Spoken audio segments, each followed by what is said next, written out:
आप सभी को जय माता दी, जय भोलेनाथ। मैं आपकी अपनी गुरु माँ अंजनी देवा आप सभी को प्यार भरी जय माता दी। आप सब जानते हैं कि चैत्र मास के पवित्र महापर्व नवरात्रि प्रारंभ होने जा रहे हैं। माँ भगवती की आराधना की विधि मैं इस वीडियो में आपको बताने जा रही हूँ। आने वाले 9 दिनों तक आपको माँ भगवती के विषय में ही जानकारी मैं निरंतर देती रहूँगी। देखिए, माता भगवती के व्रत रूपी नवरात्रि, उनकी आराधना का जो शुभ समय है वो प्रारंभ होने जा रहा है।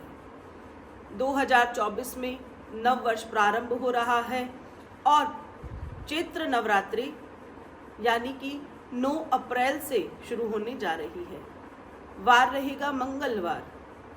मंगलवार की नवरात्रि शुरू होने से माता भगवती का जो वाहन रहेगा वो रहेगा घोड़ा। कहते हैं कि जो घोड़ा है, जब वाहन घोड़ा पर माँ सवार होकर आती है तो कई तरीके की समस्याएं भी आने लग जाती हैं। इसलिए मैं माँ भगवती से ये प्रार्थना करूंगी कि ये नवरात्रि जो है प्रत्येक भक्त के लिए शुभ फल देने वाले अवश्य रहें। इसीलिए आप और हम सब जो भी माता रानी की आराधना करते हैं उन्हें इन बातों का विशेष ध्यान रखना है। सबसे पहले तो कहेंगे कि नवरात्रि जब प्रारंभ होते हैं और आप जो भी बच्चे माँ की आराधना करते हैं और या फिर माँ के व्रत रखते हैं तो उनके लिए क्या विधि होनी चाहिए। व्रत के साथ साथ पहले मैं आपको बताती हूँ कि जैसे आप कल नवरात्रि प्रारंभ करेंगे और अगर आप पूजा विधि करना चाहते हैं तो आपको कल सुबह जल्दी उठना है। और हमारे सनातन धर्म में घट स्थापना की बहुत विशेष महत्वता दी जाती है। इसीलिए प्रत्येक व्यक्ति को माँ भगवती के निमित्त घट स्थापना अवश्य करनी चाहिए।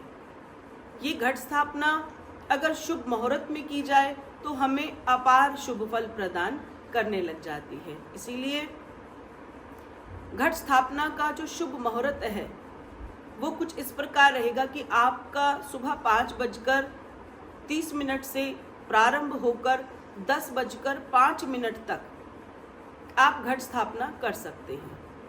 घट स्थापना का शुभ मुहूर्त के साथ साथ एक अभिजीत मुहूर्त भी होता है, इसमें भी हम घट स्थापना कर सकते हैं। ये स्थापना का जो समय रहेगा 11 बजे से लेकर लगभग 12:30 के बीच में भी आप माँ भगवती की घट स्थापना कर सकते हैं। माता रानी के व्रत उपासना करने से माँ भगवती हमें हमारी मनोकामना और हमारे जीवन को सुंदर बनाने के लिए हमें आशीर्वाद प्रदान करती है। ये नवरात्रि कुछ विशेष रूप से खास हो सकते हैं क्योंकि आप सब जानते हैं कि कभी कभी हमारे ग्रह इस प्रकार से आते हैं, नक्षत्र ऐसे लगते हैं। तो ये जो नवरात्रि रहेगी ये अश्विनी नक्षत्र में रहेगी। अश्विनी नक्षत्र और मंगलवार से प्रारंभ होने के कारण ये अमृत सिद्ध योग बनाता है। जैसे सर्वार्थ सिद्ध योग होता है उसी प्रकार से अमृत सिद्ध योग भी होता है। अमृत सिद्ध योग में भी किए गए जो दान पुण्य कर्म पूजा इत्यादि होते हैं वो हमें अपार फल प्रदान करने वाले होते हैं। और या फिर अगर हमें कोई शुभ कार्य करना हो तो अमृत सिद्ध योग जो बनता है, इस योग में हम जो कोई भी काम करते हैं वो बहुत फलीभूत होने लग जाता है। माता भगवती की आराधना से बढ़कर कोई और चीज़ नहीं होती है। इसलिए अमृत सिद्ध योग में की गई आराधना जो है हमें अक्षय फल देने वाली होती है। जो भी बच्चे माता भगवती के निमित्त आराधना करते हैं उन्हें एक चौकी सजानी चाहिए। मैं पिछले कई वर्षों से मुझसे जुड़े हुए प्रत्येक बच्चे को कहती हूँ कि भावना में भावना हो तो भावना बेकार है और भावना में भाव हो तो भव से बेड़ा पार है। माँ भगवती की आराधना करते समय हम जो कुछ भी करें उसमें माँ भगवती के प्रति भाव का होना बहुत ज़्यादा ज़रूरी है। इसीलिए माँ भगवती की घट स्थापना आपको करनी है। घट स्थापना किस प्रकार से करनी चाहिए मैं पूरी विधि आपको बताती हूँ, ध्यान से सुनना है, कम शब्दों में ज़्यादा समझना है। घट स्थापना को करते समय हमें एक शुद्ध कलश लेना चाहिए। कलश के नीचे हमें कुछ ज्वारे या किसी प्रकार का अन्न रखना चाहिए और फिर उसके ऊपर कलश को स्थापित करना है। कलश को हमें, घट स्थापना का मतलब है कि गले तक उसमें जल का होना जरूरी है। उसके ऊपर मौली बांधें, उसे ढकें और उसके अंदर जब आप जल भरते हैं उसमें थोड़ा सा गंगा जल डालें, सुपारी डालें, कुछ सिक्के डाल सकते हैं, सोना चांदी इत्यादि वस्तु भी आप उसमें डाल सकते हैं, उसमें लौंग डाल सकते हैं, इलायची डाल सकते हैं और उसके अंदर आप कोई भी खुशबू अर्थात आप केवड़े का इस्तेमाल कर सकते हैं और उसे भरें और उसके ऊपर चावल रखें और चावल के ऊपर आपको जो है नारियल भेंट रूप में रखना है। नारियल को रखने के समय पर आप ध्यान रखें कि वह लाल कलर के वस्त्र से बंधा हुआ हो और उसके ऊपर आप मौली बांधें और उसके ऊपर कुछ दक्षिणा अवश्य रखें। शुभ मुहूर्त में की गई घट स्थापना और विधि पूर्वक की गई घट स्थापना हमें पूरा फल प्रदान करती है। घट स्थापना का बहुत विशेष महत्व है। हमारे सनातन धर्म में जब हम कोई शुभ कार्य करते हैं तो सबसे पहले घट को ही स्थापित करते हैं। घट स्थापना करने के बाद ही हमें माता भगवती की आराधना प्रारंभ करनी चाहिए। घट स्थापना आपने कर ली है, अब सजाएंगे माता रानी की चौकी। माता रानी की चौकी सजाने के लिए हमें एक शुद्ध लाल कलर का आसन जो बहुत जरूरी है, उसके ऊपर चित्र रूप और या फिर मूर्ति आकार रूप में आप माता की स्वरूप को विराजमान करें। माता को स्वरूप रूप में विराजमान करने से पहले उन्हें शुद्ध कर ले। अगर आपका स्वरूप घर में पहले ही रखा हुआ है तो भी उन्हें हमें स्नान कराकर उन्हें नए वस्त्र पहना देने चाहिए और उसके बाद हमें आसन पर उन्हें विराजमान करना है। अगर चित्र रूप में है तो गंगा जल का छींटा लगाकर उन्हें लाल कलर की चुन्नी अवश्य अर्पण करनी चाहिए। माता भगवती की घट स्थापना के बाद माता रानी के निमित्त जो है वस्त्र, श्रृंगार, लौंग, इलायची प्रसाद रूप में हमें अवश्य चढ़ाना चाहिए।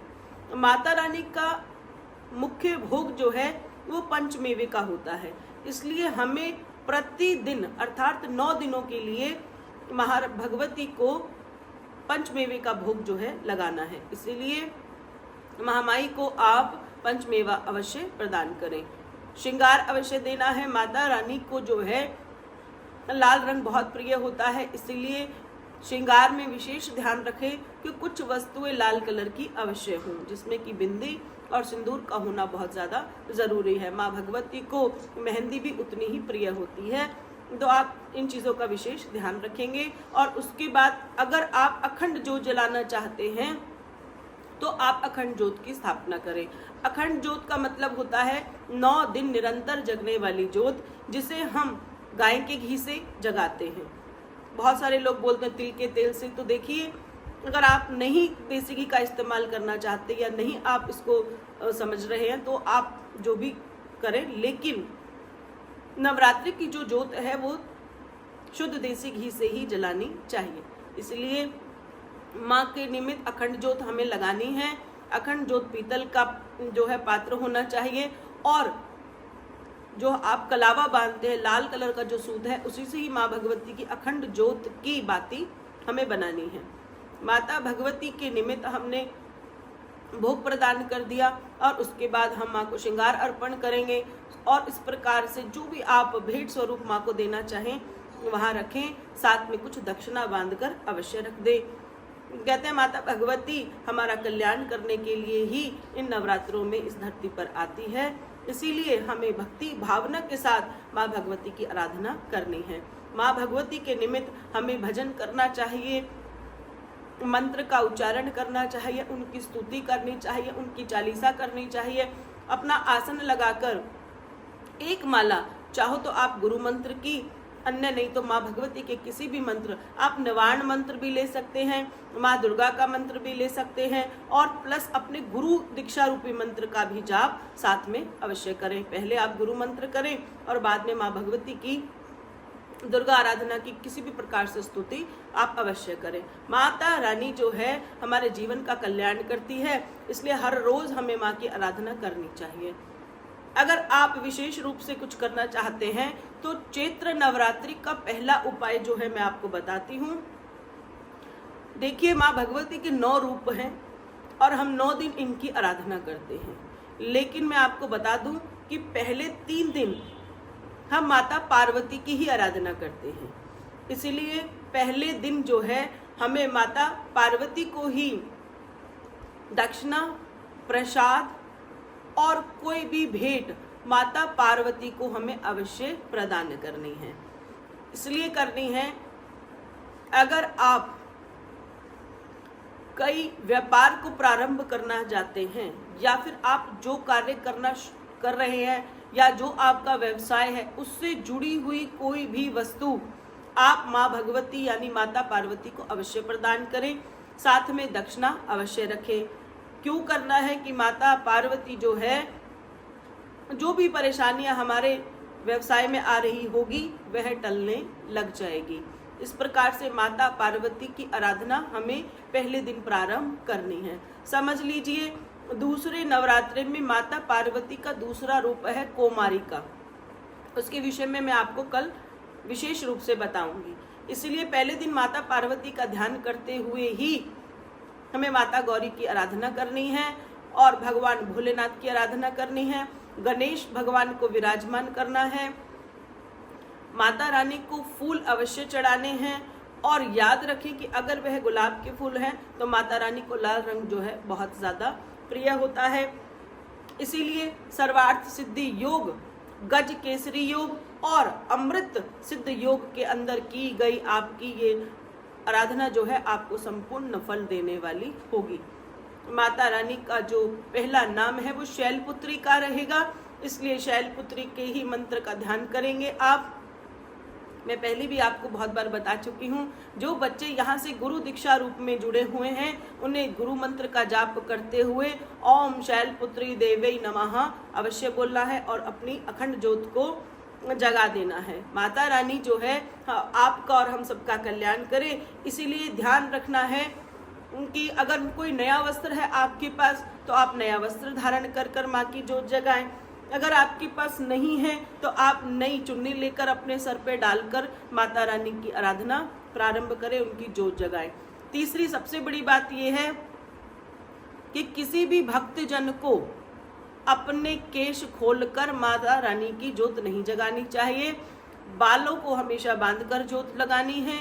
और दूसरी बात यह है कि नवरात्रि में किसी भी रंग में अगर काला और नीला रंग आपके पास है तो पूरी नवरात्रि जो है आप इस प्रकार के रंग नहीं पहने। आप गुलाबी, पीला, लाल अन्य कलर डाल सकते हैं, लेकिन काला और नीला रंग डालकर माता भगवती की आराधना नहीं करनी है। घर को स्वच्छ बनाना है, घर को पवित्र बनाना है। घर के अंदर किसी भी प्रकार की ऐसी वाणी नहीं बोलनी जिससे माता भगवती आपसे नाराज हो जाए। घर का माहौल अच्छा बनाना है, घर को शुद्धिकरण के साथ रखना है। अगर कोई व्यक्ति जो प्याज, लहसुन इत्यादि खाता है और नवरात्रि नहीं रखता है तो उसे अपने पूजा कक्ष में नहीं घुसने देना चाहिए। जिस प्रकार कोई मेहमान आपके घर में आ जाए तो उसे अपने कक्ष में नहीं घुसने देना है, क्योंकि माता भगवती जो है खुशबू मांगती है। और लेकिन जो व्यक्ति का आचरण ही बदबू वाला है तो हमारी पूजा ही जो है वो खराब हो जाती है और माँ अपनी चौकी से उड़ जाती है। इसलिए 9 दिन की आराधना बड़े ही भावपूर्ण करनी है। इसलिए आप सबसे प्रार्थना है कि आप इस नवरात्रि को बहुत शुभ रूप से मनाएं। अगर कुछ भी बातें रह गई होंगी तो मैं आने वाले दिनों में इस वीडियो में एक एक बात नवरात्रि में आपको उपाय समेत बताऊंगी। लेकिन कल माता पार्वती को दक्षिणा और माता पार्वती के निमित्त आप कोई ना कोई भेंट अवश्य प्रदान करें। माँ भगवती आप सबका कल्याण करेगी। ये नवरात्रि आपके लिए बहुत शुभ फल देने वाली होगी, ऐसी मैं आप सभी के लिए आशा करती हूँ। आप भी बड़ी भावना के साथ माँ भगवती की आराधना करें। आप सभी को जय माता दी, जय भोलेनाथ। नवरात्रों की ढेरों शुभकामनाएं।